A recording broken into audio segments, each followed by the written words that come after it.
This is the Xbox Series X. It is real and I have it in my hands right now. Don't believe me? Well, let me show you. So first of all, Microsoft were very kind to invite us out for a very early look at the Series X. Now keep in mind that this is not final hardware. I mean, this won't be shipping until almost the end of the year. However, it is definitely going to be our best look at what the next generation of console experience can really provide. In this video, not only am I giving you a sneak peek at what's inside the Series X, but on top of that we have gameplay and pretty much every spec you might want to know. So today is a very good day because I can actually walk you through exactly what is inside the Xbox Series X. So to start with, we have to look at the main board, or specifically the dual main boards. Because of the unique design of the Series X, it actually has a very unusual cooling system. One of the things I'm most excited about is just how powerful the SoC inside the Series X is.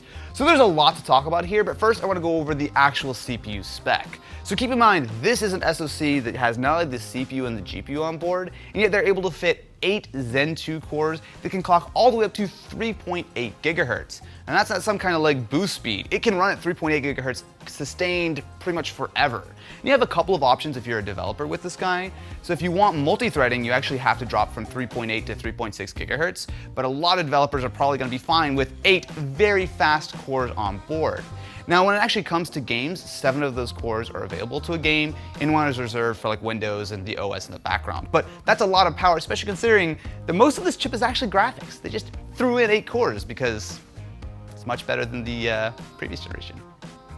And by much better, I mean like 4 times better. On top of that, we have some seriously powerful graphics. So on board, we have twice the graphics horsepower of the Xbox One X, which I would just keep in mind only came out a couple years ago, or like 2.5 years ago at this point. And beyond that, we also have 8 times the graphics horsepower of the original Xbox One. And there are a couple of really interesting things here. So first of all, this is taking advantage of AMD's brand new RDNA 2.0 architecture, which is not even out on the PC yet. There's a lot that comes with that, and there are also some customizations that Microsoft has done specifically for the Series X. So for example, there is not only ray tracing built in, but also there's like some specific hardware and audio engines that have been built into the chip. But the GPU itself is massive. We're looking at 52 CUs running at 1825 megahertz. Now, if you're not a speeds and feeds kind of person, that might not mean anything, but this is an incredibly huge graphics card, or GPU, I suppose, and it is running at very, very high clocks. So with the Series X dev kit here, the first game I'm going to try is Minecraft. Now, this is no ordinary version of Minecraft. This is, to be fair, a very early technical demo, but this is incorporating ray tracing. So you can see, standard lighting, looks like Minecraft as you expect. However, if I turn it on, the game is completely transformed. I mean, can you see the difference here? That's crazy. You can even see how the lava is like reflecting on the actual material of the rails. Oh, this is a really squeaky chair. How annoying is that when I shouldn't get up, huh? Not only is the lighting completely transformed, but you actually can see some real depth in the world that obviously when you have ray tracing off, it's fine. It's sort of very brightly lit as you're expecting with Minecraft. When you turn it on, it makes a huge difference. I mean, just look at the way that the torch is naturally reflecting. And you actually can see how there's real texture and there's real depth in the gold. And if you look on this side, you can see the diamond here. It's really cool at how much this sort of brings the Minecraft world alive. And as we walk into this room with a bunch of glowstone and glass panes in front, with standard Minecraft lighting, it looks fine, but it really doesn't do much. You can just sort of see a little bit of light come through. When I turn on ray tracing, it completely changes the scene. You can see how it's almost like a rainbow effect and the light naturally sort of cascades. This is just a tech demo, so it is an early look at what ray tracing will do on the Series X. But I mean, it makes a huge difference. I mean, just look at that. That's crazy. Next, I have some gameplay of Gears 5 running on the Xbox Series X. Now, this is a very early build. It only took them a few weeks to get this up and running, and therefore probably some other things are going to be tweaked and changed before it finally comes out.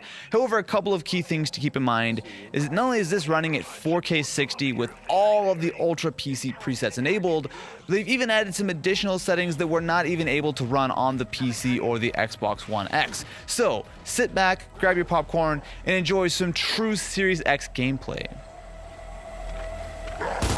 now, open fire!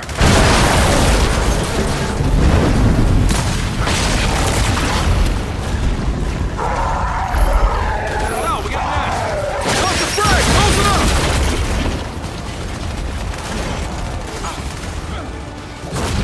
Got it!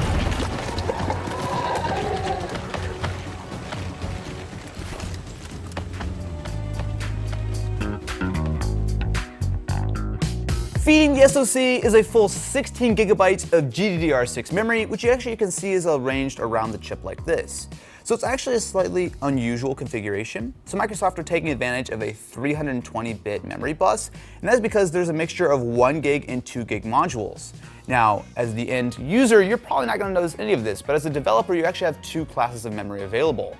So there's 10 gigs of GPU optimized memory, which is essentially the fastest RAM for obviously the graphics. However, you also have a further 3.5 gigs, which can be played with. It's slightly slower, but if you have to offload like your audio or something to that, you can use that. Now it's kind of interesting to think because on top of that, you have a further 2.5 gigs of RAM, which is partitioned off for like the OS and apps and that kind of thing. Now, when you look at this, it might not actually seem super impressive, right? I mean, we've got 4 times the CPU power, we've got up to 8 times the GPU power compared to the Xbox One, but we only have about double the memory. In fact, even less if you compare to the Xbox One X. However, there's actually one other thing here which is sort of helping to improve the memory story. So if you flip the board over, we'll see another major improvement, which is the standard 1 terabyte SSD. Now, this is actually a big component of why the Series X is able to be a big leap forward in a lot of ways. So of course, the previous generation was bottlenecked by fairly slow hard drives. It made sense back on the time, but in 2020, we expect more speed, and every Series X game also expects to have a SSD. So this is a PCI 4.0 SSD. It has, of course, been custom designed by Microsoft, so it's actually fairly powerful. It can pull almost 4 watts by itself, which is part of the reason why it's sort of shielded and cooled in this sort of way.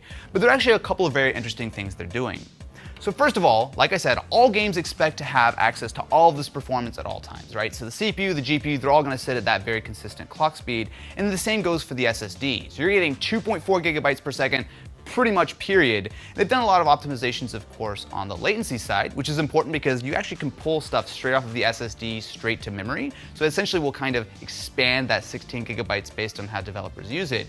But I don't want to say downside, but one of the things you have to consider is that while, yes, you can plug in a USB hard drive and play games off of that on the Series X, you can't play Series X games, just simply because they expect that high level of speed. So if you have like your Xbox One games on a hard drive, you can plug in it, it'll be just fine. But if you want more than 1 terabyte of space on your Series X, you're going to want one of these guys. So this is a little Seagate expansion module. So there actually were some rumors beforehand about this little mystery port here, which they've very cleverly not shown until this point. And essentially that means that you can expand with another SSD right into the back of the system. So I know it looks like a memory card, but this is actually a full 1 terabyte SSD, which essentially gives you the exact same performance of your standard SSD. And of course, you can imagine with that expansion port on the back, maybe larger capacities, maybe you could own a couple of these. We'll see how expensive they are, to be fair. So this next demo is of Quick Resume. So to give you a little bit of context here, we're not going to do any cuts here to show you just how fast this is. So I have a Series X controller. I'm playing on this actual Series X. So right now I have State of Decay up, or State of Decay 2 rather up. You can see it playing on the Series X works just as you would expect. However, say I want to, I don't know, play Forza. Well, if I switch over to it, you can see just how quick it's going to move. So essentially in the background, it's saving State of Decay in its own VM. So I can jump in and you look, I'm playing Forza now. It's that fast. Whoa, okay. Well, it might be that fast. I am not that fast. All right, hold on. I'm gonna actually get back on the track here. You can see Forza is running just fine. And if I want, I can jump over to say Hellblade. Again, you can see how fast it loads. In the background, it is saving my Forza game. And there we go, boom. I'm out into another game. Now the cool part about this is that this is all saved across, like even if you shut down the system or whatever, this is all going to work no matter what. And keep in mind that these games that I'm playing are not optimized at all for the Series X, right? These are just standard Xbox One games that you could play like right out of the gate. So if say I want to jump over to a 360 game, all of the stuff is being saved directly to that SSD. It is really cool. You can imagine what this might look like if say I'm playing on Series X titles that are actually optimized for this use. But I mean, that is so cool to be able to just have essentially no load times going between, you can see this is my 5th game, and again, no problems. Right in, boom. Go back to State of Decay. Oh yeah, you'll see, it's all still loaded up here. Like you can see, we're what, 3-4 seconds between these games, depending on which one we're at. Look, State of Decay doesn't even it jumps right on the internet without even missing a beat. But that is a good look at the actual hardware behind the Series X. But the rest of the supporting components I think are really interesting because there's a lot that goes in to putting together the Xbox Series X. Microsoft have actually set up a very cool little demo here where most of these parts are obviously slightly modified, they're magnetized, but essentially I can put together the Series X and show what it looks like from top to bottom. So to start out with, we have this center chassis. So this is a piece of aluminum which actually serves a bunch of functions. So not only does it help give some structure, but everything attaches to it. So let's see if I can do this right. I'm gonna start out with the rear I/O board. I know how to do this, I'll definitely get it right, it's fine. Which goes in like this. So you can see there are a ton of air channels here, but essentially it should just go with the I/O facing out. And look at that. Look how good I am at building things. All the guys who designed this are standing right over here. I'm definitely getting a little nervous. No judgment, it's fine. Okay, so the next step would be to take the other part of the main board and it should just attach like this. So you can see essentially we have the SoC and the memory facing this way. And then we have the other main board facing this way with like our SATA port and some of our various connectors with like the South bridge. You can see that the I/O all comes together like this. So this would stick out the back of the console. So with this level of power, there is a lot of, well, literal power flowing through the chip, and all of that has to go somewhere. And that somewhere is a ridiculous vapor chamber. So while the Xbox One X was the first Xbox to feature a vapor chamber, this is a whole other level. So not only do you have the aluminum fins on the back where airflow will pass through, but you can see this is a massive vapor chamber. So actually if I take off the SoC here, you can kind of get a little bit of an idea of what this looks like. So essentially the SoC will go on with this little section right here. So it will cool not only the chip, but also the VRM around it. And then you also have all of your GDDR6 memory, which can also make contact here. But there is certainly a lot of heat that has to be dissipated by this vapor chamber. So let's see if I can actually put it together. So next we have the SoC chassis, which goes on something like this. Oh, there we go. All right. Next, I need to put the vapor chamber on, which obviously will go something like this. There we go. Okay, that's starting to look a little bit more like an Xbox. Now we have the power supply. This is actually a very compact unit. I remember back when the Xbox One came out, the original, and it had that huge external supply. Well, now we've got a 300 watt supply, which not only fits inside, but is also cooled by the exact same fan, spoiler alert, that cools the rest of the system. So I believe this slots on something like this. Yeah. All right, that's looking like a shape of a thing. Next step, we have the little bottom shield. So I slide it on something like this.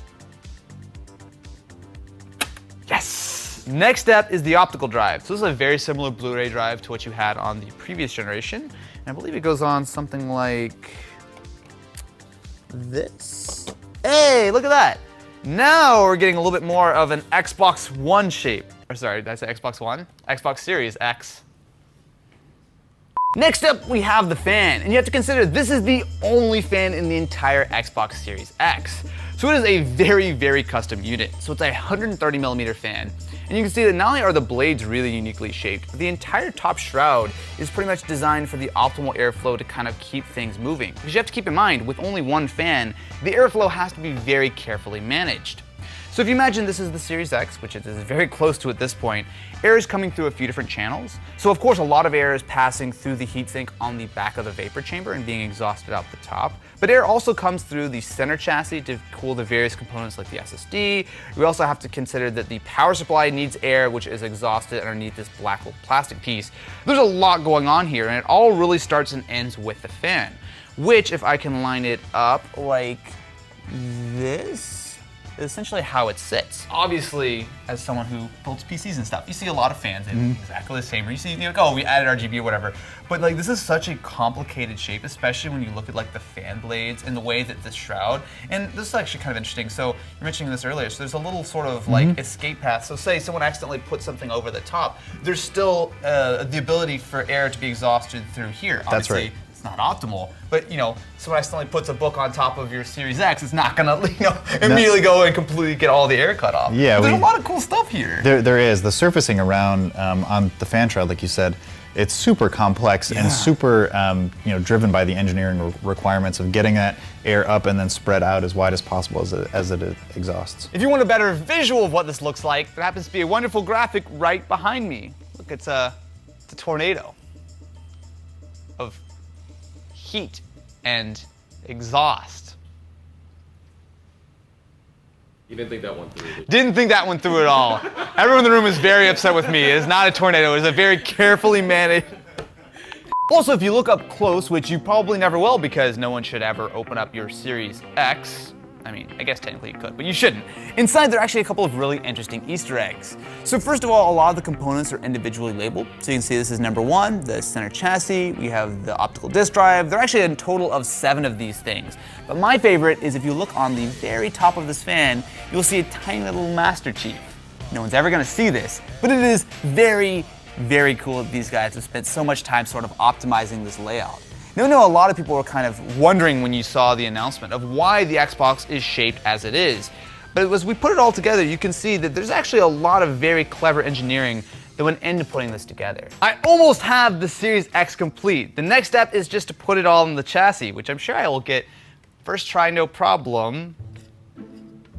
Okay, so I'm going to line it up, angle it just a little bit. Hey, wait, look, I got it. And there we have the Xbox Series X. Don't look at this side, look at this side. It's fine, look at that. Look how beautiful of a job I've done in developing this console with no help at all from anyone in this room. No one just told me how to do that or anything like that. Thanks guys, appreciate it. So you know I'm gonna have to ask the question that the entire internet asked the second that we saw this. Why is it this shape? Very good question. And it's a good reason. I mean, you put the box together, you can see how all of those big components kind of fit together in this really unique way. Yeah. And it's all driven by pulling air through the system with this, with this big axial fan on the top. Are you concerned at all about this not fitting like under people's TVs or anything like that? No, I mean, that's a good question. We were really conscious about being able to fit into people's homes, fit in to the TV consoles that they had now on their shelves. One of the cool things about this is as you were doing, you can put it down sideways, you can use it vertically. It's actually got a really small footprint, so you can put it on a much shallower shelf than you ever could before. So we think it gives people a lot of flexibility in where they can put it. So I know when I first saw this, and of course if you've seen the announcement video, you'll see that you've got the little scoop on the top with what looked like LEDs, but in fact it's sort of more of like an optical illusion here, right? We have, I mentioned the fan needs to pull a lot of air. We need really big holes, and we decided to embrace that as a design element.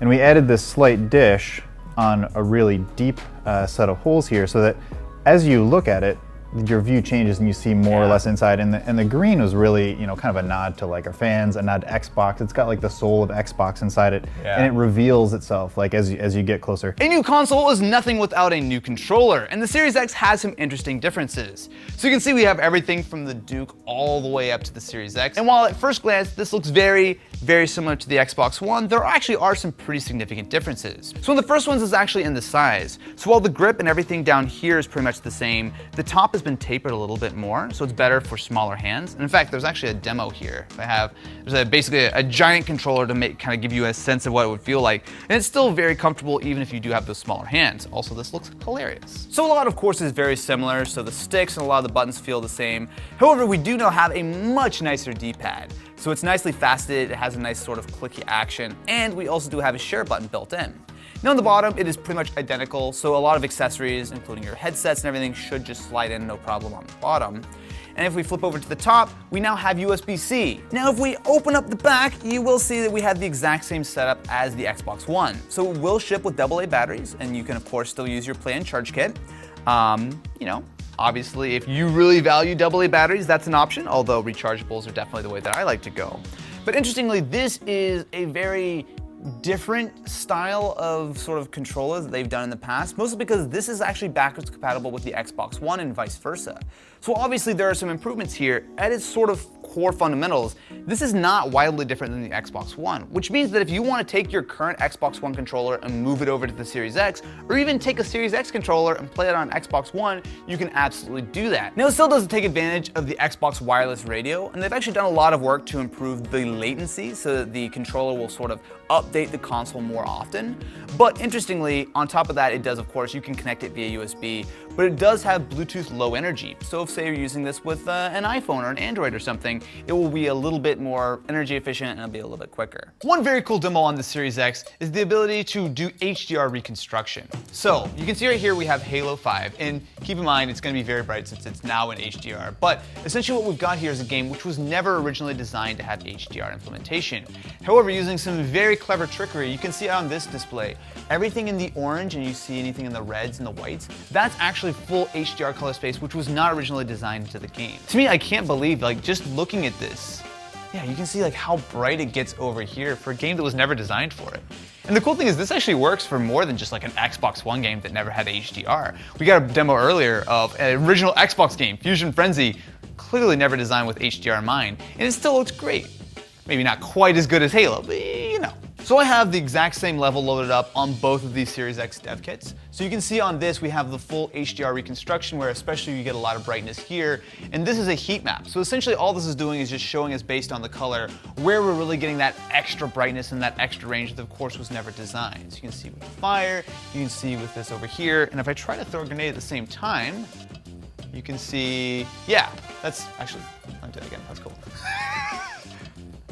It's so bright. Like, realistically, if this just was the way I played the game, I don't think I would ever realize this wasn't something that the developer had intended, right? This is something that can be added, and this can be added with essentially no impact to performance. What is this called? We know obviously it's the Xbox Series X, but you know, we've had the Xbox, we had the 360, we had the One. What is this generation called? This generation is just called Xbox, and this specific console is the Xbox Series X. Okay, gotcha. So fourth generation Xboxes are just the Xbox. Exactly. Okay. Absolutely. We want people to be able to just go in and say, I want the latest Xbox. So that's why we named it Xbox. You've been working on this for how long now? Xbox Series X development started in 2016, so we've been working on it for 4 years. One X. Absolutely. I'm assuming it's got to be nice to finally show off your baby. That's why we're so excited to have you here, is to actually be able to start sharing more details about what the team's been working on for the last 4 years. Look, I've got to give you props. I did not realize, first of all, it's kind of crazy to me that you guys are being this upfront and open about a console, 6 months or whatever before launch. But on top of that, you've shown us so much stuff and we get to show so much in the video. Why are you guys being so open about this ahead of time? Aren't you afraid that people are gonna be like, oh, time to steal some notes or whatever? Or do you, what's the thought behind that? Honestly, we're just really proud with what we've actually built. You know, we've been working on this for so long, and it's finally great to just start sharing more details. And as we get closer to launch, we're really focused on showing what the platform can actually do and the awesome games you'll be able to play. You do consider this to be a new generation though, right? It's definitely... Yeah, like the technology inside of this generation is so transformative, and the kinds of gaming experiences you're going to be able to experience are just so fundamentally different. And it's really unlocked by all the power that we put in the box. Thank you very much for watching. If you enjoyed, make sure to subscribe to the channel because there's going to be a whole lot more on the Series X coming soon.